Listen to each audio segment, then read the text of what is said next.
Matrix, transpose, numpy in Python. First, we import the numpy library. Next, we create a matrix, using the np.array function.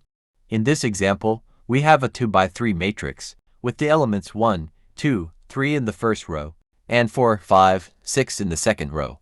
Method 1. Using in numpy.transpose. We use the np.transpose function to obtain the transpose of the matrix. This function takes the matrix as an argument and returns the transposed matrix. Method 2. Using the t attribute. In numpy, arrays have a t attribute that represents the transpose of the array. We can directly assign the transpose of the matrix to the variable using the t attribute.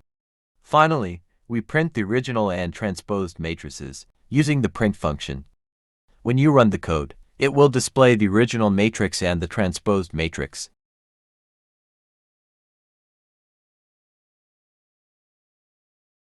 The transposed matrix will have the rows and columns interchanged, with the elements in the original columns becoming the elements in the transposed rows.